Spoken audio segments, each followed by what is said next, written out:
नमस्कार, मी विनायक परब आपल्या सर्वांचं मनपूर्वक स्वागत करतोय लोकसत्ता हेल्थ स्पेशल अर्थात आरोग्य विषयक विशेष मुलाखतीमध्ये.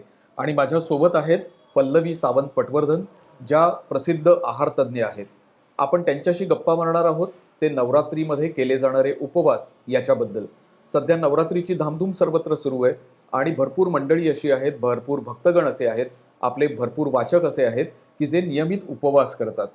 तर आपल्याला या उपवासाच्या बद्दल मला असं वाटतं की आज आपण गप्पा माराव्यात आणि थोडंसं समजून घ्यावं की नेमकं काय होतं ज्या वेळेला आपण उपवास करतो. म्हणजे आपल्या शरीरामध्ये कोणते बदल होतात. आपल्याला समजा जर का एखादा विकार असेल, म्हणजे आपल्याला कदाचित समजा डायबिटीस आहे किंवा आपल्याला रक्तदाबाचा त्रास होतोय, तर अशा वेळेला आपण उपवास करावेत का, आणि अगदीच करायचे असतील तर आपण कोणत्या प्रकारची काळजी घेतली पाहिजे. तर पल्लवी, सगळ्यात पहिला प्रश्न असा आहे की मला असं वाटतं की आपण विज्ञान समजून घेतलं पाहिजे. आणि विज्ञान समजून घेतलं, कार्यकारण भाव समजून घेतला तर मग खूप फरक पडतो आणि आपल्याला मग गोष्टी कळतात की काय करायला पाहिजे किंवा काय टाळायला पाहिजे. सर्वात पहिला प्रश्न असा आहे की ज्या वेळेला आपण उपवास करतो त्यावेळेला आपल्या शरीरामध्ये नेमका बदल काय होतो. मुळात उपवासाचं विज्ञान असं आहे की तुम्ही जास्तीत जास्त तुमच्या शरीराच्या जवळ जावं, कनेक्ट व्हावं तुमच्या शरीराशी. त्यामुळे उपवासाचं मीडियम म्हणजे ज्यावेळेला आपण उपवास करतो त्यावेळेला एक मुद्दा लक्षात घ्यायला हवा की आपण ज्या प्रकारचं खाणं खाणार आहोत त्याच्यामध्ये आपल्याला एक ब्रेक घ्यायचा आहे. म्हणजे तुम्ही एक ठराविक कालावधीसाठी काहीही खायचं नाहीये. कारण उपवासाचं मुळात तत्व असं आहे की जीभ हा आपला एक अवयव असा आहे ज्याचे आपण चोचले पुरवतो किंवा खूप लाड करतो. सो ज्या वेळेला आपण उपवासाबद्दल बोलतो त्यावेळेला आपले लाड कमी करून आपल्या शरीराला शिस्त लावणं हा प्रकार असतो. त्यामुळे जेव्हा आपण उपवास करायचा प्रयत्न करतो त्याला पहिली गोष्ट एक फोबिया असतो आपल्यामध्ये की अरे बापरे, आता तर काहीच खायचं नाहीये आणि आता मग मला खूप भूक लागणार. तर एक हा मानसिक भाग झाला. शारीरिक त्यातला मुद्दा असा आहे, म्हणजे आपण जर फिजिओलॉजिकली बघायला गेलो, ज्यावेळेला तुम्ही काहीच खात नाही, म्हणजे समजा तुम्ही 5 तास 6 तास 7 तास 8 तास किंवा त्यापेक्षा जास्त जेव्हा काही खात नाही त्यावेळेला तुमचं संयमाने न खाणं होतंय की एक जबरदस्तीने न खाणं होतंय, हे दोन भाग खूप महत्वाचे आहेत. ज्यावेळेला तुम्ही संयमाने काही गोष्टी ठरवून खात नाही त्यावेळेला तुम्ही एक प्रकारची शिस्त लावण्याचा प्रयत्न करता. आणि ज्या वेळेला एखादी गोष्ट जबरदस्ती केली जाते त्यावेळेला, म्हणजे आपल्याकडे एक म्हण सुद्धा आहे, लाईक एकादशी आणि दुप्पट खाशी, म्हणजे उपवासाच्या दिवशी आपण डबल खातो. बरोबर. सो अशा वेळेला तुमच्या मेंदूचा आणि मनाचा सिंक नसल्यामुळे, एक समतोल नसल्यामुळे तुम्हाला सारखं वाटत राहतं अरे बापरे, आता मला खूप भूक लागली. सो उपास करताना तुमच्या भुकेची जी संप्रेरक असतात, ज्याला आपण हंगर हॉर्मोन्स असं म्हणतो, लेप्टिन आणि ग्रेलिन, यांचं संतुलन साधणं तुमच्या हातात असतं. सो आता शारदीय नवरात्र सुरू आहे. नवरात्रीच्या उपासाची काही तत्व असतात, आपल्याकडे उपासाचे प्रकार आहेत आणि त्याची एक शिस्त आहे. पण मला एक छोटासा प्रश्न विचारायचा आहे. तू असं म्हणालीस आता की आपण 3 तास खात नाही, 6 तास खात नाही, आणि तर त्याला उपवास म्हणजे आपण उपाशी राहतोय असं बेसिकली. तर मला प्रश्न असा आहे की उपवास नेमकं कशाला म्हणणार. म्हणजे मी 3 तासांनी खाल्लंय आणि 3 तास मी खाल्लेलं नाही, मग मी 3 तासाचा उपवास केला असं म्हणणार का. मी एखादं माझं मील म्हणजे नाश्ता माझा स्किप केलाय किंवा माझं जेवण स्किप केलंय आणि मी 6 तास भुकेला राहिलोय किंवा 12 तास भुकेला राहिलोय, तर मग उपवास नेमकं कशाला म्हणणार उपवास. सो उपवास अशा गोष्टीला आपण म्हणू शकतो जिथे आपण ठरवून असा निर्णय घेतो की आपल्याला या वेळामध्ये एखाद्या गोष्टीचा त्याग करायचा आहे, विशेषतः अन्नाचा. सो त्यावेळी जेव्हा तुम्ही ठरवता की आता मला या कालावधीमध्ये काही खायचं नाहीये किंवा ठराविक पदार्थ खायचे नाहीयेत, सो उपवासाचा पहिला नियम असा आहे की तुम्ही आयडियली मुळात 6 ते 12 तास या कालावधीला आपण उपवास असं म्हणू शकतो. दुसरी गोष्ट अशी आहे की त्याच्यामध्ये सुद्धा प्रकार आहेत. काही लोक पाणी सुद्धा पित नाहीत, काही लोक फक्त पाणी पितात. आणि उपवासाचं मुळात तत्व असं आहे की तुम्ही कमीत कमी प्रमाणात खाद्यपदार्थ खाऊन कमीत कमी प्रमाणात तुम्ही अन्नपदार्थ खा, ज्याच्यामध्ये प्रक्रिया केलेले अन्नपदार्थ कमी असतील किंवा शून्य असतील. ओके. आणि दुसरी गोष्ट म्हणजे ज्या वेळेला तुम्ही खाल त्यावेळेला जे आम्ही आहारशास्त्रामध्ये पण सांगतो, माइंडफुली खा. सो जे तुम्हाला अन्न मिळतंय त्याच्याबद्दल ग्रेटफुल असणं, त्याच्याबद्दल तुमच्या मनात सद्भावना असणं. सो उपासाचा पहिला नियम संयम, समाधान आणि सद्भावना, या 3 तत्वावर जर तुम्ही अन्न त्याग करत असाल त्याला आपण उपवास म्हणतो. संयम, समाधान आणि सद्भावना, या 3 महत्वाच्या गोष्टी. आणि तू म्हणालीस तसं 6 तास ते 12 तास. त्या संप्रेरकांबद्दल तू सांगितलंस, हम्म. पण नेमका काय बदल तुमच्या पोटामध्ये किंवा आतड्यामध्ये होत असतो? म्हणजे या बरोबर. संप्रेरकांमधलं संतुलन हा हम्म. एकच भाग आहे का याच्याशिवाय पण काही गोष्टी आहेत? अर्थात. सो ही जी भुकेची संप्रेरके आहेत, लेप्टिन आणि ग्रेलिन. सो बेसिकली ग्रेलिन तुम्हाला सांगतं की मला भूक लागली आहे, लेप्टिन ओके. सांगतं ओके आता माझं पोट भरलंय. हे ओके. तुमच्या मेंदूला सिग्नल करतात. ओके. ओके, आणि हे खूप फ्रॅक्शन ऑफ सेकंडमध्ये होणारी ही क्रिया हा, आहे सगळी. हा. ओके, आता या दरम्यान अजून एक महत्वाचा घटक असतो, तो म्हणजे तुमच्या शरीरातलं insulin. Okay. Okay, so insulin आणि उपास याचा काय मुद्दा आहे, तर ज्या वेळेला आम्ही असं म्हणतो की तुम्ही एखादी गोष्ट पाळा किंवा उपास करा, सगळ्यात महत्वाचा मुद्दा हा असतो की तुमच्या डायजेस्टिव्ह सिस्टीमला, ज्याला आपण गट असं सुद्धा म्हणतो, त्याला तुम्ही आराम द्या. ओके. म्हणून आता आहारशास्त्रातल्या ज्या उपास पद्धती आहेत त्याला आपण सविराम उपवास असंही म्हणतो. बरं. ओके, आणि आपले जे धार्मिक किंवा ट्रॅडिशनल प्रकारे केले जाणारे उपवास आहेत त्याला एक बेसिक आहे शास्त्रीय विज्ञानाचा सुद्धा. शास्त्रीय प्रकारे केल्या जाणाऱ्या सगळ्या उपवासाला एक विज्ञानाचा आहे बेसिक. त्याच्यामध्ये असं आहे की जसं ऋतुमानाप्रमाणे बदल होतात त्याप्रमाणे तुमच्या शरीरातल्या संप्रेरकांवर सुद्धा त्याचा परिणाम होतो.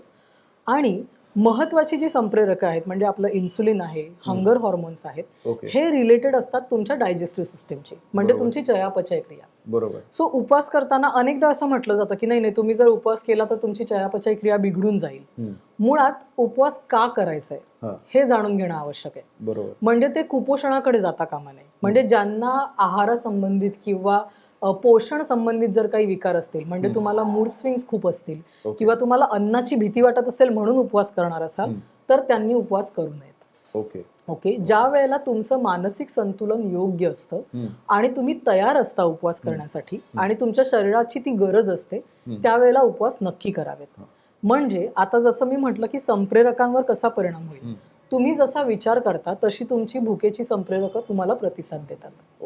ओके, म्हणजे कसं, तर समजा तुम्ही असं ठरवलं की मी आता 6 ते 8 तास आज काही खाणार नाहीये. ओके, आता या दरम्यान तुमच्या शरीरामध्ये एक क्रिया सुरू होते की आता खाणं तर काहीच येणार नाहीये. बरोबर. मग आपल्या शरीराला एनर्जी कुठून मिळणार, ऊर्जा कुठून मिळणार? तर आपल्या शरीरामध्ये अनेक घटक असतात, म्हणजे जसे स्नायू असतात, दुसरं म्हणजे फॅट सेल्स असतात, आणि तिसरं म्हणजे अनेक फ्लुइड्स असतात, रक्त आणि रक्तासारखी अनेक फ्लुइड्स. याच्यामध्ये असणारे ऑलरेडी असणारे जे विटामिन्स आहेत, मिनरल्स आहेत आणि फॅट सेल्स मधून सुद्धा तुम्हाला एनर्जी मिळू शकते. सो शरीराचा आपला एक मेकॅनिझम खूप चांगला आहे की जिथे काहीच स्त्रोत नाहीये तर मग शरीर स्वतःहून प्रयत्न करतं की आता मी इथे कसं काय कोपअप करीन.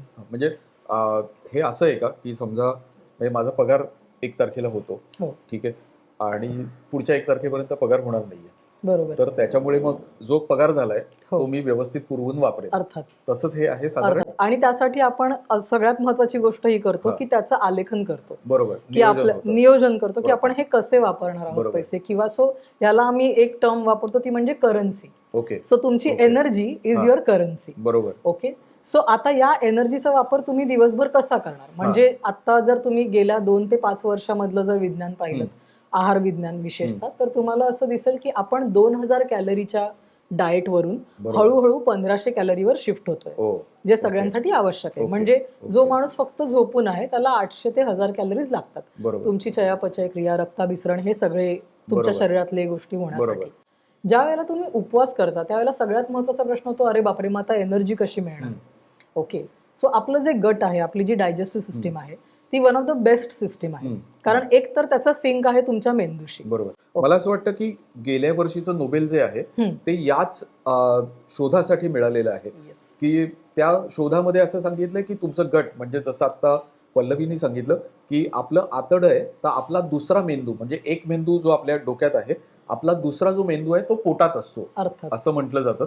आणि त्याच्यावर पूर्ण प्रॉपर अगदी व्यवस्थित संशोधन झालंय आणि त्याला मान्यता मिळाली आहे, आणि त्याच शोधासाठी नोबेल पुरस्कार देखील गेल्या वर्षी मिळालेला आहे. त्यामुळे हे मला वाटतं गट खूप महत्वाचं आहे. तर तू थोडंसं आपल्या वाचकांना ते सविस्तर सांग की त्या शोधामध्ये नेमकं काय सांगितलं. डेफिनेटली. सो पहिली गोष्ट अशी आहे की आपली जी डायजेस्टिव्ह सिस्टीम आहे, आपली जी जिथे आपलं पचन क्रिया आहे, आपली जी पचन संस्था आहे, सो लहान आतडं, मोठं आतडं आणि पोट हे महत्वाचे अवयव आहेत. याच्यामध्ये एक वेगळ्या वेगळ्या प्रकारची एन्झाईम्स तयार होत असतात, काही संप्रेरकं असतात आणि काही प्रकारची आम्ल असतात जी तयार होत असतात. सगळ्यात महत्वाचा भाग असा आहे की गट लाइनिंग ज्याला आपण म्हणतो, म्हणजे आपल्या आतड्याची जी भिंत असते, आतलं आवरण जे असतं, त्याच्यामध्ये वेगवेगळ्या प्रकारची संप्रेरके तयार होत असतात, वेगवेगळे सूक्ष्म जैविक असतात ज्याला आम्ही मायक्रोबायोटा म्हणतो किंवा मायक्रोबायोम असं म्हणतो. सो हे मायक्रोबायोम्स तुमच्या खाद्य पद्धतीवर किंवा तुमच्या जीवनशैलीवर अवलंबून असतात की त्यांचा ओव्हरऑल जो साठा आहे, कारण ते झिलियन्स आणि मिलियन्स अशा नंबर्समध्ये असतात, ते मुबलक प्रमाणात असतात तुमच्या आतड्यामध्ये.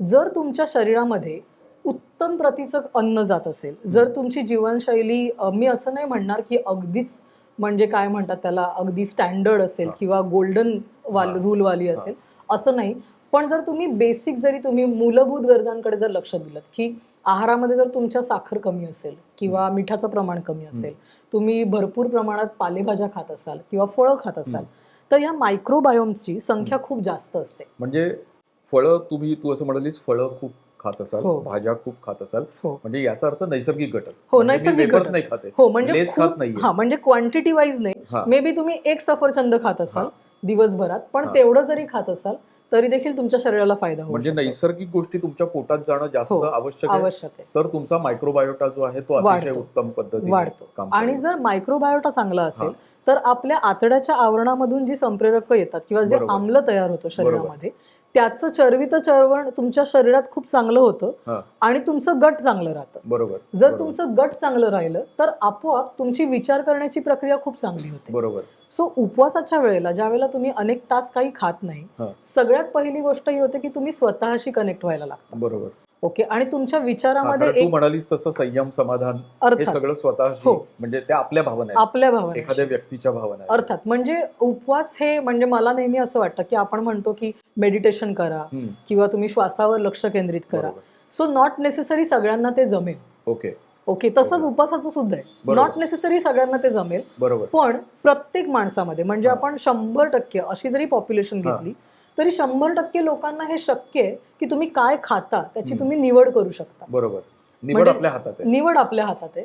आणि त्यानंतर दुसरी गोष्ट म्हणजे ज्या वेळेला तुम्ही नैसर्गिक, ज्या वेळेला आपण अन्न म्हणतो म्हणजे कमीत कमी प्रक्रिया केलेलं आणि उत्तम पोषण मूल्य असलेलं अन्न. बरोबर. ओके. म्हणजे समजा तुम्ही भाज्या सुद्धा खाताय, तर असं नाहीये की भाज्या खूप जास्त शिजवून मग त्याचा अर्क काढून तुम्ही खायला पाहिजे, असं अजिबात नाहीये. तुमच्या घरात कोथिंबीर असेल, पालेभाजी तुम्ही रोज खात नसाल, ती जरी तुम्ही 1 कप ऍड केली तरी चालेल. ओके. उपवासाच्या वेळेला आता त्याच्यामध्ये अनेक नॉर्म्स आहेत. अनेक जणांचा असा कल आहे की ज्याच्यामध्ये लाईफ आहे, ज्याच्यामध्ये जीवन आहे, असं काही खाता कामा नये, त्याचाही त्याग करावा. सो याच्यामध्ये ज्या वेळेला आपण उपवासामध्ये कंदमुळं जास्त खातो, त्याचं मेन कारण असं आहे की कंदमुळांमध्ये रेझिस्टन्स स्टार्च असतं, एक प्रकारचं आम्ल असतं, जे तुमची एंटायर गट सिस्टीम, तुमच्या डायजेस्टिव्ह सिस्टीमसाठी पचायला अत्यंत हलकं असतं. सो त्यांना कधीही एक्स्ट्रा करायला काम करायला लागत. बरोबर. ओके. सो समजा तुम्ही 1 वाटी साबुदाणा खाल्ला किंवा रताळं तुम्ही शिजवून खाल्लं, तरी तुमचं पोट ते आरामात पचवू शकतं. आणि याच्यामध्ये तुम्हाला पचनाचे विकार जरी असतील तरी सुद्धा हे पदार्थ तुम्ही पचवू शकता. सो पचायला हलकं, पोषण मूल्यांनी भरपूर आणि तुम्हाला उपवास सस्टेन करवेल, बरोबर, अशा गोष्टी जर तुम्ही खात असाल तर आपोआप तुमचं कनेक्शन चांगलं होतं. तू असं म्हणालीस की नैसर्गिक पदार्थ खाल्ले पाहिजेत आपण, मग त्याच्यामध्ये भाज्यांचा समावेश आहे किंवा फळांचा समावेश आहे, तर मला असं वाटतं की दूध पण नैसर्गिक आहे ना, तर मग तेही चालायला पाहिजे. तर मग दूध, दही हे चालेल का उपवासाला, किंवा ते किती प्रमाणात कसं खाल्लं पाहिजे? बरोबर. किंवा हल्ली दुधामध्ये लोक असं करतात की खूप चांगलं दूध म्हणून गाईचं दूध असं बघितलं जातं आणि गाईचं दूध प्यायलं जातं, तर असं खरंच करणं आवश्यक आहे का? म्हणजे गाईचं दूध प्यायचं, म्हशीचं नाही प्यायचं किंवा काय? बरोबर. सो मुद्दा असा आहे की उपवासाच्या पदार्थांबद्दल जेव्हा आपण बोललो त्यावेळेला आपण म्हणत होतो की रेझिस्टन्स स्टार्च आहे, कार्बोहायड्रेट्स आहेत जे पचायला हलके आहेत. बरोबर. पण आता आपण कार्बोहायड्रेट्स बरोबर प्रथिनांचा देखील विचार करतो. बरोबर. त्यामुळे जर तुम्ही उपवासाचे पदार्थ पण पाहिले असतील तर ताकामध्ये एकत्र करून काकडीची कोशिंबीर म्हणा किंवा तुम्ही दूध प्यायलं जातं. सो गाईचं दूध किंवा म्हशीचं दूध जर तुम्ही उपवासाचे पदार्थ खात असाल, कंदमुळं खात असाल, तर ती दुधासोबत तुम्ही घेऊ शकता. ओके. आता दुसरा महत्वाचा मुद्दा असा की दुधाचे प्रकार. सो अनेकदा असं ऑब्झर्व केलेलं आहे की गाईच्या दुधामध्ये A1C नावाचा एक अन्न घटक असतो, ज्याच्यामुळे तुमच्या शरीरातील ग्लुकोजवर परिणाम होऊ शकतो, जो A1C मॉलिक्यूल आपण जे चेक करतो डायबिटीससाठी. सो त्यामुळे सरसकट सगळ्यांनीच गाईचं दूध प्यावं का, तर त्याचं उत्तर आहे नाही, आवश्यकता नाही. ओके. दुसरा मुद्दा असा की शारदीय नवरात्रीचे उपास करताना ज्या वेळेला आपण म्हणतो की कमीत कमी प्रक्रिया केलेलं किंवा जास्तीत जास्त नैसर्गिक फॉर्ममध्ये बरोबर. तुम्ही खायला पाहिजे. तर मला वाटतं दूध हा एकच प्रकार आहे ज्याच्यामध्ये प्रक्रिया कमी आहे. ओके. त्यामुळे सोबत दही किंवा पनीर हम्म. याबाबत वेगळे वेगळे मुद्दे येऊ शकतात. हो, हल्ली कारण पनीर खूप वापरलं जातं. अर्थात पण पनीर प्रोटीनचं प्रथिनांचा एक चांगला बरोबर. स्रोत म्हणून पनीरचा वापर होतो. पण मला असं वाटतं की पनीर हा सुद्धा थोडासा राजसी आहाराकडे झुकणारा प्रकार आहे. ओके. त्यामुळे उपवासाचे पदार्थ हे जर सात्विक म्हणून आपण कन्सिडर करणार असू तर जास्तीत जास्त पदार्थ म्हणजे हा. खरं तर कमीत कमी आहारातले जास्तीत जास्त बरोबर. पदार्थ हे मुद्दे लक्षात घेता नैसर्गिक कमी प्रक्रिया केलेले आणि दूध किंवा दुधाचे पदार्थ खाताना त्यामध्ये साखरेचं प्रमाण हे पूर्णपणे शून्य असायला शून्य हवं. असायला हवं. कारण असा संदर्भ सुद्धा आहे आयुर्वेदामध्ये बरं. की शारदीय नवरात्रीमध्ये कोणत्याही प्रकारची प्रक्रिया केलेली साखर वापरू नये. हो. So okay. जर तुम्ही प्रक्रिया केलेली साखर वापरत नसाल आपोआप तुमची गट हेल्थ इम्प्रूव्ह होणार. हा. ओके. दुसरी महत्वाची गोष्ट जर तुम्ही लंघन करणार असाल हा. तर तुमची डायजेस्टिव्ह सिस्टीम ऍक्च्युली खूप चांगली कार्यरत होऊ शकते. बरोबर. परत यामध्ये तुम्हाला कोणत्याही प्रकारचे पोषण मूल्यांची कमतरता नसायला हवी. बरोबर. ओके. आणि कोणतेही आजार नसायला हवे. बरोबर. सो असं असेल तर तुम्ही उपवासाच्या पदार्थांसोबत दूध नक्की घेऊ शकता. ओके. पनीर आणि दह्याचा विचार करता मला डेफिनेटली आवडेल आहार तज्ञ म्हणून हा. की तुम्ही आहारामध्ये दही आणि पनीर वापरताय उपवासाच्या दिवशी सुद्धा. पण जर तुम्ही लंघन करणार असाल तर ते रितसर करा. म्हणजे तुम्ही भगर वापरणार असाल किंवा राजगिरा वापरणार असाल तर तुम्ही दही नाही खाल्लं तरी चालेल कारण यामध्ये उत्तम प्रमाणात कॅल्शियम आहे. ओके. सो जे अन्न घटक तुम्हाला दुधातून मिळतात बरोबर. ते अन्न ते घटक तुम्हाला- तुम्हाला इथून मिळू शकतात. बरोबर. जनरली दाण्यांचा वापर आपण करतोच उपवासाच्या हम्म. पदार्थामध्ये. बरोबर. त्यामुळे जर आपण ट्रॅडिशनल उपवासाचे पदार्थ बघितले हा. तर त्याच्यामध्ये दाणे असतात, तूप असतं आणि बरोबर. स्टार्च असतं. बरोबर. सो एक पूर्ण ऊर्जा देणारा तुमची गरज अन्न घटक तुमच्या ते आहारात तिथून असतो. भागवली जाते. सो त्या व्यतिरिक्त फॅन्सी काहीच काही- करायची आवश्यकता नाही. सगळ्यात महत्वाचा भाग तिने सांगितला तो की शारदीय नवरात्रांमध्ये साखर नाही साखर नाही, पांढरी असा साखर उल्लेख शून्य परंपरेमध्ये आपल्या आलेला आहे. आहे. तो हा मला असं वाटतं की खूप महत्वाचा मुद्दा हो आहे. म्हणजे विशेषतः साबुदाण्याची खीर, हा. राजगिऱ्याची खीर हा. असे प्रकार खाल्ले नाही पाहिजेत या उपवासामध्ये. बरोबर.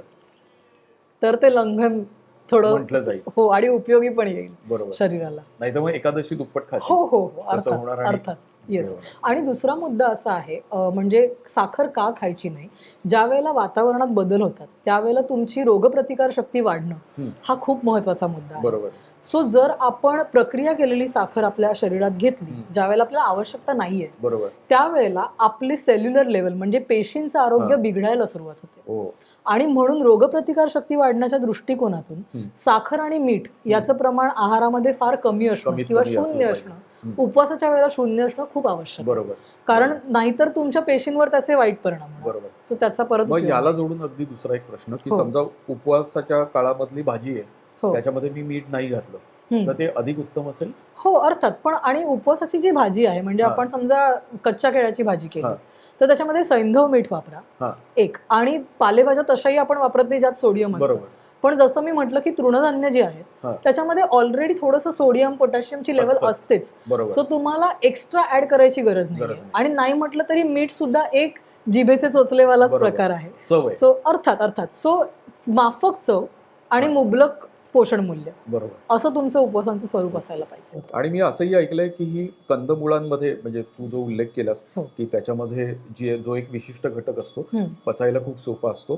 तर मी असंही ऐकलंय तर ते खरं आहे का हेही सांग की त्याच्यामधनं तुमचं एनर्जी ट्रान्सफर जी आहे ती पटकन वेगात होते. हो म्हणजे अर्थात. काय जी प्रक्रिया आहे सगळी की Correct. म्हणजे ग्लुकोज ग्लुकोज, येणार आणि मग अर्थात. बाकी सो स्टार्च हा आणि जो त्यामुळे प्रकार आहे ऍथलीट्स जे आहेत ते हो. कंदमुळांचा वापर सगळ्यात जास्त करतात. येस. कारण कंदमुळांमध्ये कर्बोदके म्हणजे कार्बोहायड्रेट सो हा. रेझिस्टंट स्टार्च हा जो प्रकार हा. आहे तो एक प्रकारे कार्बोहायड्रेट्सचाच प्रकार आहे. ओके. सो इन्स्टंट एनर्जीसाठी कंदमुळे अर्थात चांगली आहे.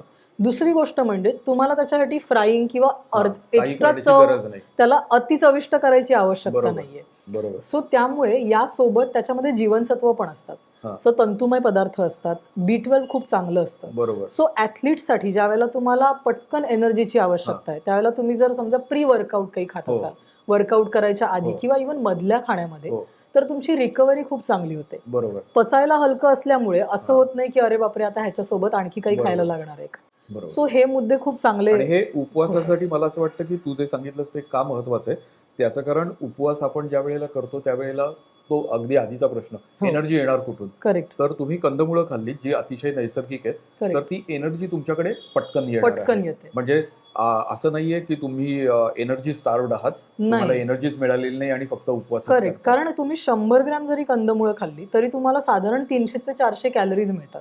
Okay okay okay. सो म्हणजे मी नेहमी असा विचार करते, ज्या वेळेला सायंटिफिकली आम्ही कॅल्क्युलेशन्स जी हा. करतो आणि त्याच्यामध्ये तुम्हाला माहित असेल कॅलरी डेफिशिट म्हणजे बरोबर कमी एनर्जीचा आहार घेणं. बरोबर. उपवासाच्या दिवशी तुम्ही जर 100 ग्रॅम कंदमुळं खात असाल तर तुम्हाला 300 ते 400 कॅलरीज मिळणार. आणि तेवढी बरोबर. पुरेशी आहे तेवढी तुम्हाला. पुरेशी आहे, कारण जर दिवसभराची कॅलरीज तुम्हाला 1200 ते 1400 हव्या असतील किंवा 1000 बघूया आपण, हा त्याच्यामध्ये डेफिशिट ठेवताय तुम्ही 500चा, बरोबर तर 400 कॅलरीज तुम्हाला कंदमुळांपासून बरोबर. मिळतात. बरोबर मधल्या वेळामध्ये जर तुम्ही नारळ पाणी पिणार असाल हा. किंवा तुम्ही एखादी काकडी खाणार असाल बरोबर. किंवा एखादं फळ खाणार असाल बरोबर तर तिथेही तुम्हाला 100 पर्यंत कॅलरीज मिळू बरोबर शकतात बरोबर आणि you are set for the day. बरोबर. आपण मगाचपासून बोलतोय आणि असा सारखा उल्लेख येतोय की गट गट. असं, हो म्हणजे आपण पचनशक्तीबद्दल बोलतोय, तर मला असं वाटतं की कदाचित त्याच्याचमुळे गट फिलिंग हो. असा शब्दप्रयोग आला असावा. हो हो म्हणजे आपण असं म्हणतो की नाही, माझं खूप स्ट्रॉंग गट फिलिंग आहे की ही गोष्ट होणार किंवा ही Correct. गोष्ट नाही होणार. बरोबर. आणि नेहमी असं म्हणतात की you go with your gut feeling, हो तर ते त्याप्रमाणे होतं. बरोबर. तर तो जो शोध आहे म्हणजे नोबेल, हो की हो जे आपल्याला असं सांगतो की तुमच्या पोटामध्ये तुमचा दुसरा मेंदू आहे, एक्झॅक्टली. तर ते आता गट फिलिंग बरोबर त्या जोडलं गेलंय. हो आणि हे शास्त्रीय परिभाषेमध्ये शास्त्रीय प्रयोगांमधनं सिद्ध देखील झालंय. अर्थात. आपण नवरात्रीच्या उपवासांबद्दल बोलतोय हं. आणि आपण उल्लेख केला की काही जण निर्जळी उपवास करतात, हो काही जण वेगवेगळ्या पद्धतीचे सगळे उपवास जे आहेत ते केले जातात. आपल्याकडे आयुर्वेदामध्ये देखील लंघन नावाची एक अर्थात. संकल्पना आहे एक्झॅक्टली. की त्याच्यामुळे जे फायदे शरीराला होतात असं तू सांगितलंस ते होतात. आपण काय होतंय गेल्या काही वर्षांमध्ये आपल्याकडे डायबिटिक पेशंट्स जे आहेत, म्हणजे ज्यांना मधुमेह झालेले आहे, बरोबर त्यांचं प्रमाण खूप वाढलंय. बरोबर त्याच्याशिवाय रक्तदाबाचे जे पेशंट्स आहेत त्यांचं प्रमाण जे आहे ते देखील खूप वाढलंय. आणि देवीच्या बाबतीत असं आहे की साधारणपणे आपण बघितलं की देव म्हणजे जे पुरुष आहेत आणि जे महिला आहेत, तर देवीच्या बद्दलचं लोकांचं आकर्षण खूप जास्त आहे. म्हणजे हो कदाचित देवीच्या भक्तांची संख्या खूप जास्त आहे आणि देवीबद्दल असंही बोललं जातं की तिचा कोप होतो, त्यामुळे लोक घाबरतात किंवा काय, आणि त्यामुळे तिचे उपवास खूप कडक केले जातात.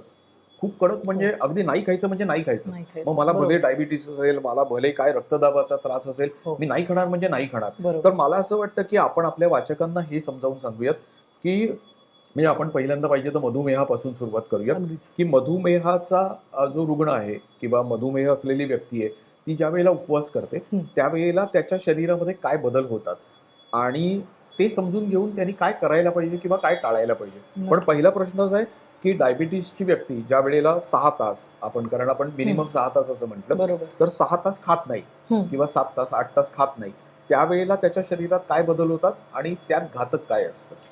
मग सगळ्यात महत्त्वाचा मुद्दा असा आहे की जर तुम्हाला मधुमेह असेल तर याचा अर्थ असा की तुमच्या शरीरातील संप्रेरके नीट काम करत नाहीयेत. बरोबर ओके. इन्सुलिन बद्दल सगळ्यांनी ऐकलेलं असतं, आपण बरोबर. रोज वाचतो बरोबर इन्सुलिन बद्दल. बरोबर सो इन्सुलिन हा महत्त्वाचा मुद्दा आहेच. हा सो मधुमेहींसाठी लंघन हा पर्याय नाहीये.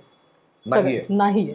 ओके. ओके. आणि कदाचित त्यामुळेच आपण म्हणजे मला नेहमी असं वाटतं की आपल्या ज्या पद्धती आहेत हा त्याच्यामध्ये आपण खूप फ्लेक्सिबल आहोत. आपण ओके. गोष्टी अडॉप्ट करतो फार पटकन. बरोबर सो त्यामुळे कदाचित हे उपवासाचं खाणं बरोबर हा प्रामुख्याने विषय हो. येतो की त्यामुळे मी असं म्हणते की मधुमेहींनी हा किमान उपवासाच्या दिवशी जे पदार्थ चालतात ते तरी खायलाच हवेत. ओके. कारण एक त्यातला एकही पदार्थ असा म्हणजे नाहीये. मी मधुमेही आहे आणि मला उपवास करायचा आहे, हो तर तर तो मग खाता पिता उपवास खाता हवा. पिता उपवास हो असला पाहिजे. म्हणजे त्याच्यामध्ये लंघन नसावं. ओके. कारण तुम्ही जर लंघन मग केलं ते मगाशी तू जो उल्लेख केलास की सविराम उपवास, सविराम तर उपास. हो. तसाच आहे का हा? नाही. सो मधुमेहींसाठी सुद्धा ज्या वेळेला आपण सविराम उपास म्हणतो तर तुमचं HbA1c किती आहे हा आणि तुमच्या साखरेची जी पातळी आहे ती ती किती किती आहे? कमी जास्त होते, ओके. हा मुद्दा फार महत्वाचा आहे. कारण बरं. कसं आहे की तुमचं जर इन्सुलिन खूप कमी झालं हम्म. शरीरातलं बरोबर. तर तुम्ही तुमच्या शरीराला एक वेगळी रिस्क निर्माण करता. ओके. ते घातक आहे तुमच्या बरोबर शरीरासाठी. बरोबर सो त्यापेक्षा तुम्ही जर समजा, म्हणजे मी असं नाही म्हणणार की दर 2 तासांनी खा, हा ओके, बरोबर पण जर तुम्ही दिवसातले 3 मील उत्तम घेतलेत बरोबर. जे उपवासाच्या पदार्थांशी बऱ्यापैकी ओके. चांगले आहेत, म्हणजे ओके. त्यासाठी तळलेले पदार्थ कृपा हा, करून हा. खाऊ नयेत. मी त्याच्याकडेही येणार आहे. हा. म्हणजे तू हा विषय संपवलास, म्हणजे हा प्रश्न संपवलास करेक्ट. की मी ते विचारणार आहे की उपवासाच्या वेळेला जे खाल्ले जाणारे पदार्थ आहेत, हो म्हणजे अनेकदा काय होतं की मी सगळ्यांकडे असं बघितलेलं आहे की साबुदाण्याची खिचडी असते आणि बाजूला वेफरची प्लेट असते. हम्म. तर मी तू असं म्हणालीस की काय उपवासाला जे खाल्ले Correct. जातात पदार्थ ते खावेत, तर कदाचित मग असं वाटेल की हा म्हणजे ही साबुदाण्याची खिचडी पण चालणार आहे आणि बरोबर. वेफर्स पण चालणार आहेत, हम्म. तर त्याच्याही बद्दल आपल्याला बोलावं लागेल. पण डेफिनेटली पहिला तो प्रश्न जो आहे त्याच्याबद्दल आपण बोलू की मधुमेहींच्या शरीरातले ते बदल. डेफिनेटली. सो मुद्दा असा आहे की उपवासाला चालणारे बरेचसे पदार्थ हे रेझिस्टन्स स्टार्च असलेले आहेत, म्हणजे ओके. त्याच्यामध्ये कार्बोहायड्रेट जास्त आहेत. ओके मधुमेहींच्या रुग्णांसाठी हा. कार्बोहायड्रेट्स कमी खायचे असतात, ओके कारण रक्तात आणि शरीरात ऑलरेडी ग्लुकोजचं प्रमाण खूप जास्त जास्त असतं. असतं. अशा वेळेला तंतुमय पदार्थ सगळ्यात जास्त असतील हम्म. असे पदार्थ खाणं आवश्यक फळं. आहे. म्हणजे फळं किंवा तृणधान्यांचा काही समावेश होतो, बरोबर. ज्याला आपण भगर म्हणतो, ओके किंवा शिंगाड्याचं पीठ तुम्ही थालीपीठ करून खाऊ शकता. ओके मात्र उपवासाच्या कोणत्याही तत्वामध्ये तुम्ही हम्म. तळलेले पदार्थ खा ओके असं कोणत्याही उपवासाच्या प्रकारात लिहिलेलं लिहिलेलं नाहीये. नाहीये. त्यामुळे खरं तर वेफर्स, चिवडे, हा राजगिऱ्याच्या लाह्या किंवा पापड हे पदार्थ वजा व्हायला हवेत हा. उपवासाच्या कोणत्याही पदार्थांपासून ओके कोणाच्याही आहारामध्ये. Okay okay. ओके त्यामुळे जर मधुमेह असणारे लोक जर उपवास करत असतील, एक म्हणजे तुमची औषधं वेळेवर घेणं. बरोबर. ओके.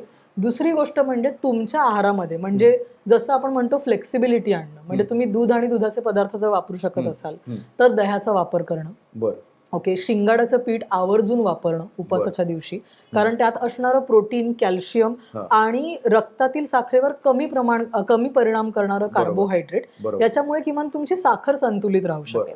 बरं सो जर तुम्हाला उपवास करायचा असेल तर मधुमेहींचा उपवास हा खाता पिता असावा. हम्म. पण नवरात्रीतले, म्हणजे विशेषतः शारदीय नवरात्रीतले जे उपवास असतात हम्म. त्याच्यामध्ये तुम्हाला उपवास का करायचा आहे हम्म. आणि कोणत्या प्रकारे करायचा आहे हे जाणून बरोबर. घेणं आवश्यक आहे. बरोबर लंघन कधीही करू नये. बरोबर. ओके. कारण त्याने तुमची शुगर तर म्हणजे तुमची शुगर खूप जास्त वाढणार किंवा खूप जास्त कमी कमी होणार. होणार. आणि आपल्याला असं वाटतं की अरे नाही, काय एखाद दुसरा दिवस कमी झाली तर काही होत नाही. हम्म. पण ज्या वेळेला तुमच्या शरीरातली साखरेची पातळी अतिशय कमी होते हम्म. त्यावेळेला तुम्ही तुमच्या हृदयाला, मेंदूला, तुमच्या किडनीला, सगळ्यात लिव्हरला, मोठा धोका ह्या असतो. सगळ्या अवयवांना तुम्ही धोक्यात टाकता. कारण कुठेतरी तुम्हाला शरीर सांगत असतं अलार्मिंग फेज आहे, बरोबर. तुम्हाला ऑलरेडी एका घातकी लेवलला तुमचे सगळे पॅरामीटर्स बरोबर. आहेत, त्याच्यामध्ये जर तुम्ही लंघन केलं तर तुम्ही ती रिस्क किमान 25 ते 30% जास्त वाढवता. बरोबर. सो बरोबर. तसं नाही करायला पाहिजे. बरोबर. जे आता तू सांगितलंस की मधुमेहींसाठी, हम्म. तर तसंच लागू असेल रक्तदाबाच्या रुग्णांना देखील. अर्थात. तर त्यांनी उपवास करावेत की नाही करावेत, आणि करायचे असतील तर मग कोणत्या प्रकारची काळजी घेतली पाहिजे, सो रक्तदाब आणि त्यांच्या असणाऱ्यांसाठी- शरीरामध्ये काय बदल होतो? म्हणजे रक्तदाब म्हणजे जसं इथे शुगरची शुगर. किंवा काय साखरेची पातळी कमी अधिक होत असते, बरोबर. तसं इथे रक्तदाबाचं प्रमाण पण कमी अधिक होत बरोबर. असतं. तर त्यांनी काय केलं पाहिजे आणि त्यांच्या शरीरात काय बदल होतो? सो मुळात असं आहे की रक्तदाब ज्या वेळेला जास्त असतो त्यावेळेला 3-4 महत्वाचे मुद्दे असतात. एक म्हणजे तुमच्या आहारातलं मीठ. बरोबर. ओके. सो शारदीय नवरात्रीच्या उपवासामध्ये तसंही मीठ नाही खायचं. Okay okay. सो मिठाचं प्रमाण जर खूप कमी असणार असेल तर ते रक्तदाब जास्त असणाऱ्यांना चालणार आहे. बरोबर. दुसरा महत्वाचा मुद्दा असा असतो की रक्तदाब वाढण्यासाठी हम्म. साखर, तेल आणि मीठ हे 3 बरोबर. महत्वाचे घटक असतात. बरोबर. यासोबत तुम्ही जे कार्बोहायड्रेट्स खाता त्याचं प्रमाण हा सुद्धा महत्वाचा घटक असतो. बरोबर. सो नाही म्हटलं तरी हे दोन्ही जे आजार आहेत, म्हणजे मधुमेहींना रक्तदाब असू शकतो, हा रक्तदाब असणाऱ्यांना कदाचित मधुमेह असू शकत नाही, हा असे ते एकमेकांवर बरोबर. अवलंबून सुद्धा आहेत बरोबर. एका पॉइंट. पण हल्ली असं म्हणतात की साधारणपणे तुम्हाला मधुमेह झालेला असेल हो. तर भविष्यात तुम्हाला रक्तदाब होण्याची अर्थात. शक्यता सगळ्यात जास्त असते. अर्थात. कारण मधुमेह ज्या वेळेला होतो त्यावेळेला तुमच्या साखरेमधून तयार होणारा एक पॅरामीटर असतो फॅट्सचा, ज्याला म्हणतात ट्रायग्लिसराईड. ओके. सो मधुमेहींमध्ये ट्रायग्लिसराईडचं प्रमाण खूप जास्त असतं. आता ट्रायग्लिसराईड हा कोलेस्ट्रॉलच्या प्रोफाइलिंगचा एक भाग आहे. ओके. जर तुमचं ट्रायग्लिसराईड खूप जास्त असेल तर आपोआप तुमचं ओव्हरऑल कोलेस्ट्रॉल सुद्धा जास्त असू वाटतं. शकतं. बरोबर. आणि तसं असेल तर तुमच्या हृदयावर असणारा ताण जास्त असतो बरोबर. आणि त्यामुळे रक्तदाबाचं प्रमाण सुद्धा पातळी असतं. वाढते. बरोबर. आणि शारदीय उपवासात मला एकच वाटतं की ज्यामुळे तुम्ही मीठ खात नसाल हम्म. तर तुम्हाला रक्तदाब तुमचा कंट्रोलमध्ये येऊ शकतो. बरोबर. पुन्हा मुद्दा तोच आहे की तुम्ही गरम पाणी जर पित असाल हा. तर ते रक्तदाब असणाऱ्यांसाठी कधीही ऍडवाइज नाहीये. ओके. सो तुम्ही नॉर्मल पाणी प्या, नारळ पाणी प्या, अगदीच ओके. चालेल, वाय नॉट. ओके. ओके. आणि त्यानंतर रक्तदाब असताना सुद्धा त्याचं मॉनिटरिंग करणं, ओके. ते तपासून पाहणं, ओके. म्हणजे आपलं खूप जास्त रक्तदाब म्हणजे कमी होतोय का हा. हे जाणून घेणं पण आवश्यक आहे. बरोबर. कारण ज्या वेळेला तुम्ही खूप वेळ म्हणजे काहीच खात तुमच्या नाही, रक्तदाबाकडे तुमचं लक्ष असलं लक्ष पाहिजे. असायला पाहिजे. म्हणजे अनेकदा असे किस्से आपण पाहतो की हा. अनेक महिलांना चक्कर येते बरोबर. आणि मग सर नाही उपासामुळे हे चक्कर प्रमाण आली. तर खूपच वाढलंय. अर्थात. अर्थात. आणि तरुण मुलींना सुद्धा येते चक्कर, हा. आणि बरोबर. त्याला नाही बीपीच कमी झालंय किंवा शुगर खूप लो झाली. आता असे जर प्रकार होत असतील तर हा. एक महत्वाचा मुद्दा असा आहे की तुमच्या शरीराला ती शिस्त आहे का. बरोबर. म्हणजे जर तुम्ही समजा असं ठरवलं की नवरात्रीत आता मी दिवसभर काहीच खाणार नाहीये, बरोबर. तर मला असं वाटतं मुळात तुम्ही बेसिक जे 12 तासांचं फास्टिंग आहे, हा. रात्रीचं जेवण 8 वाजता करून सकाळचं जेवण सकाळी 8 वाजता सुरू करताय बरोबर का, बरोबर. हे आधी करणं आवश्यक आहे. हो. आणि मग तुम्ही उपवासांचा विचार करा. बर. सो आणि रक्तदाब जर जास्त असेल तर पहिली गोष्ट तुमची झोप व्यवस्थित आहे का ह्याच्याकडे लक्ष द्या. तुम्ही जर दिवसभरात मीठ अजिबात खाणार नसाल तर आपल्या भाज्यांमध्ये भरपूर प्रमाणात मीठ असतं. बरोबर. उपवासाचे जे पदार्थ आहेत म्हणजे कंदमुळं असतात त्याच्यामध्ये सोडियमची लेवल खूप चांगली असते. किंवा तुम्ही जर कच्चं केळं खाणार असाल त्याच्यामध्ये सोडियम पोटॅशियम हे दोन्ही घटक खूप चांगले असतात. सो हे पदार्थ तुमच्या आहारात असायला पाहिजे. तू आता उल्लेख केलास म्हणून मी आता त्या प्रश्नाकडे येतो की आपण नेहमी असं म्हणतो की तुम्हाला कोणतेही विकार टाळायचे असतील तर तुमचं आहार, विहार आणि विश्रांती, करेक्ट, या 3 गोष्टी आहेत की ज्या अतिशय व्यवस्थित प्रमाणात असायला पाहिजे. बरोबर. तर उपवास करत असेल मी तर हे आहार, विहार आणि विश्रांती याचं गणित काय कसं असलं पाहिजे? सो मुळात मुद्दा असा आहे की विश्रांती ही सगळ्यात महत्वाची आहे. कारण त्याशिवाय तुम्ही आहाराचे आणि विहाराचे डिसिजनच घेऊ शकत नाही. ज्याला आम्ही वैज्ञानिक भाषेत असं म्हणतो की तुमचं रिकव्हरी कसं आहे. म्हणजे आपण नेहमी म्हणतो की नाही 6 तासांची झोप आवश्यक आहे, 8 तासांची झोप आवश्यक आहे.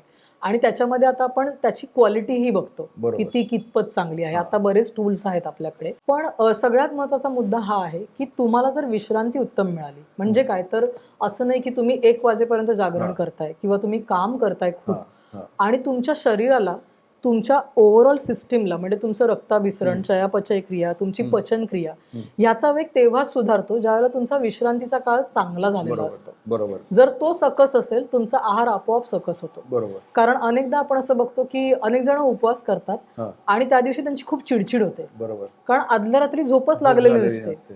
सो जर तुमची झोप झाली नाही तर मला नेहमी असं वाटतं की that is your good morning पिल.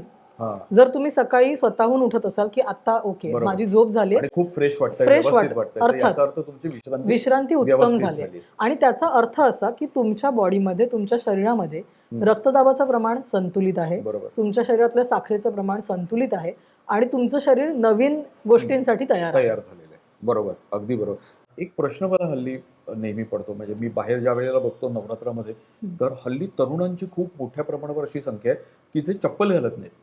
आता त्याच्यामागचं धार्मिक कारण किंवा काय त्याच्यामध्ये मी जात नाही. दिसतंय आपल्याला असं की पायात चप्पल नाहीये आणि दुसऱ्या बाजूला उपवास करतायत आणि मग नंतर रस्त्यावर ही तरुण मुलं पटापट फिट येऊन पडतात किंवा अगदी चक्कर येते आणि एकदम गळपटलेली असतात सगळी.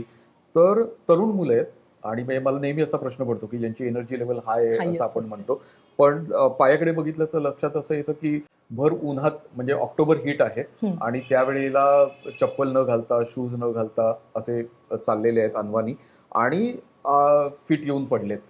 तर या आपल्या तरुण पिढीला तू काही सांगशील का की त्यांनी काय करायला पाहिजे, काय काळजी घ्यायला पाहिजे? कारण अनेकदा त्या निर्जळी उपासाच्या त्या सगळ्या नादामध्ये पाणी पण नाही प्यायलं जात.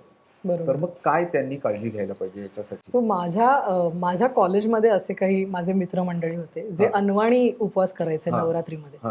आणि 1-2 किस्से असे झाले होते की आम्ही लॅबमध्ये होतो आणि अचानक मागे धाड धाड 2 आवाज आले आणि दोघं जण चक्कर येऊन पडले.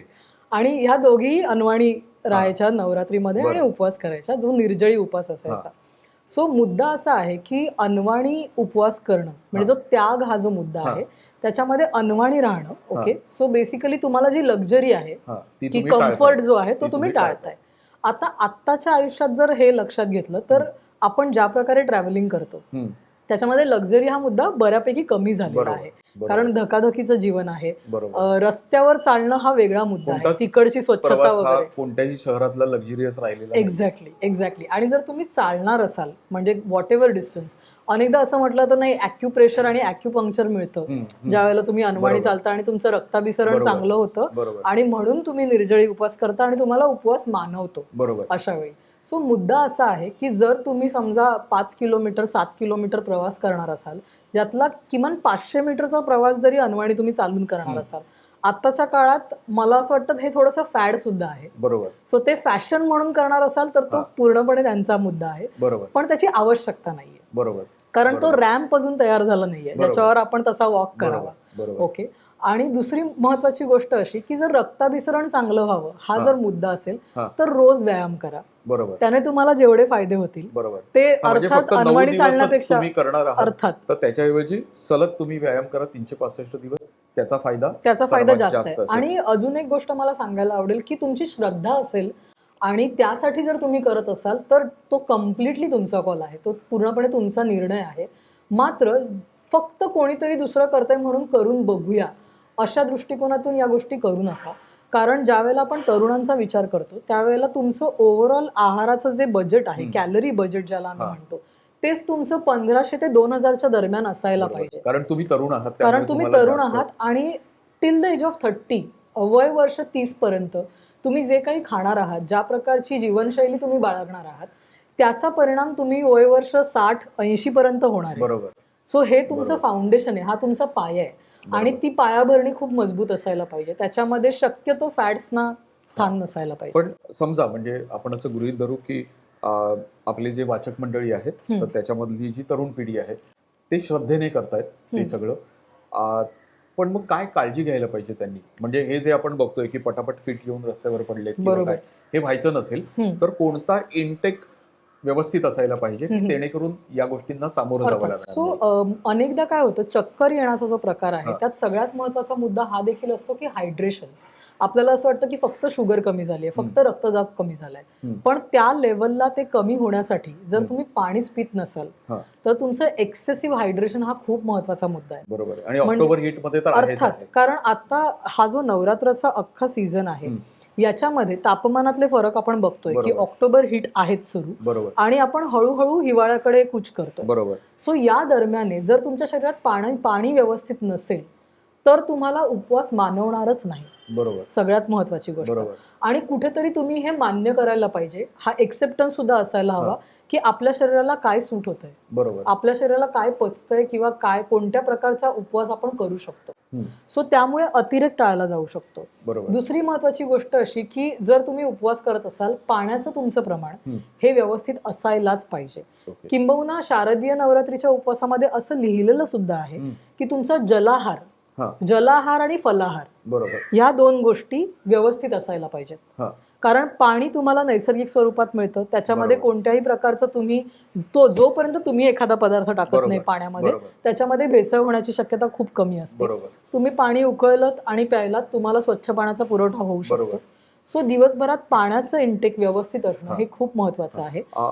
अनेकदा आपल्याकडे आपण असं म्हणतो की म्हणजे एखाद्याला डायरिया झालाय किंवा आणखीन काही, तर आपण नेहमी लिंबू पाणी असं म्हणतो, किंवा अगदी अनेकदा आहार तज्ञ पण असं सुचवतात की तुम्ही लिंबू पाणी घ्या, कारण तुमच्या शरीराला ज्या गोष्टी आवश्यक आहेत, म्हणजे कदाचित त्याच्यामध्ये म्हणजे थोडंसं मीठ असतं, थोडी साखर असते, लिंबू, तर ह्या तिन्ही गोष्टी ज्या आहेत त्या खूप पोषक आहेत. तर उपवासाच्या दरम्यान या लिंबू पाण्याचा वापर कितपत आणि कसा करावा? सो मुद्दा असा आहे की त्यामध्ये असं पण आहे का की समजा एखादा पेशंट, कारण तू म्हणालीस की मीठ हे ज्यांना रक्तदाब आहे त्यांच्यासाठी अडचणीच आहे, तर मग त्यांनी लिंबू पाणी प्या पण त्याच्यात मीठ घालू नका, किंवा तुम्हाला मधुमेह असेल तर त्याच्यामध्ये साखर घालू नका, पण किंचित मीठ चालेल आणि काय लिंबू पाणी चालेल, तर काय नेमकं करायचं? सो या उपवासाच्या पद्धतीमध्ये ज्या वेळेला तुम्ही मीठ वापरताय तर ते सैंधव मीठ जे असतं, म्हणजे नैसर्गिक स्वरूपातलं मीठ, ते जर तुम्ही वापरू शकत असाल आहारात तर ते चालतं, ते अतिशय चांगलं मीठ आहे. दुसरी महत्वाची गोष्ट, उपवास करताना नारळ पाणी पिणं किंवा कोणत्याही प्रकारचं सरबत पिणं ज्याच्यामध्ये लिंबू आणि साखर आहे, लिंबू, मीठ आणि साखर हे 3 पदार्थ आहेत, याच्यामुळे तुमचं सोडियम, पोटॅशियम, शुगर या 3 गोष्टींची काळजी घेतली जाते. महत्वाची गोष्ट, जर तुम्ही लिंबू पाणी पित असाल मीठ टाकून, तर तुमचं व्हिटॅमिन सी आणि सोडियम या दोन्ही गोष्टींची काळजी घेतली जाते. सो उपवासाचं पर्पज, तुम्हाला उपवासाचं फलित मिळतं एक, आणि तुमचा उपवास मोडत नाही, आणि शरीर हायड्रेट सुद्धा होतं. आणि लिंबामध्ये असणारे जे व्हिटॅमिन सी आहे, भले त्याचं प्रमाण 5 ते 10% कमी होतं once you squeeze the lemon, पण ऍटलीस्ट तुमची बॉडी हायड्रेटेड राहते. तुमच्या शरीरातली आर्द्रता आणि क्षारांचं प्रमाण हे या द्रव्यांमुळे व्यवस्थित राहते, ते संतुलन राखण्याला उपयुक्त पडतं. सो नारळ पाणी, लिंबू पाणी किंवा इव्हन उसाचा रस फॉर दॅट मॅटर तुम्ही डेफिनेटली पिऊ शकता. आपण तरुण पिढीबद्दल बोललो, पण मी असं बघितलंय की शारदीय नवरात्रामध्ये उपवास करणारी जी मंडळी आहेत याच्यामध्ये महिलांचं प्रमाण प्रचंड आहे. प्रचंड आहे म्हणजे समजा आपण असं गृहीत धरलं की 100% आपला समाज आहे, तर मला असं वाटतं की 70% तर महिलाच आहेत त्याच्यामध्ये ज्या उपवास करतात. आणि या महिला त्याच असतात की ज्या घरी खूप राबराब राबतात. कधी बाहेर जावं लागलं तर बाहेर जातात. हल्ली तर महिलांचं नोकरी करण्याचं प्रमाण पण वाढले, जी खूप बरोबर. चांगली गोष्ट आहे. हं. पण मग ह्या काय करतात की त्याच महिला असतात ज्या धावपळ करून ट्रेन पकडतात. बरोबर. त्याच महिला असतात की ज्या दिवसभर ऑफिसमध्ये पण काम करतात आणि घरी येऊन पण परत काम करतात. बरोबर. तर मग त्यांनी काय काळजी घेतली पाहिजे? म्हणजे महिलांनी घ्यायची काळजी कदाचित जास्त असेल ना, हो. तर ती हो. काय असली पाहिजे? सगळ्यात महत्त्वाचा मुद्दा असा आहे, की महिलांच्या शरीरामध्ये 2 संप्रेरक एक्स्ट्रा असतात. हं, ओके. त्याचप्रमाणे नियमितपणे मासिक पाळी येत असते बरोबर. दर महिन्याला. आता या दरम्यान तुमच्या शरीरातून रक्तप्रवाह एका ठराविक प्रमाणात तुमच्या शरीरात लोह आणि कॅल्शियमचं प्रमाण कमी होत असतं. बरोबर. सो सगळ्यात महत्त्वाची गोष्ट की तुमचं लोह आणि कॅल्शियमचं प्रमाण तपासून बघा. बरोबर. ओके. जर तुम्ही उपवास करणार असाल, फक्त लोह आणि कॅल्शियम नाही, बाकीचे जे आपले जीवनसत्व आहेत, खनिजे आहेत, त्याचंही प्रमाण शरीरात कमी होतं. बरोबर. जर तुम्ही दिवसातले 8 तास जरी काम करत असाल, मग ते फक्त बसून काम करायचं असो किंवा तुमचं धावपळीचं काम असो, बरोबर. त्याच्यामध्ये तुमच्या शरीराला ऊर्जेचा पुरवठा होणं हे आवश्यक आहे. सो जर तुम्ही 9 दिवस कडकडीत उपवास करणार असाल, तर पहिली गोष्ट त्याची प्रॅक्टिस पण व्हायला हवी. बरोबर. ओके. सो त्याची तयारी व्हायला हवी. म्हणजे कसं की समजा तुम्ही नेहमी जे खाणं खाताय त्याच्यामध्ये रात्रीच्या आणि सकाळच्या खाण्यामध्ये किमान 12 तासाचं अंतर ठेवा. बरोबर. ओके. त्यानंतर आहारामध्ये तुम्ही जी उपवासाच्या दिवशी फळं खाता, ओके, सो त्या फळांमध्ये डाळिंबाचं प्रमाण जास्त ठेवा.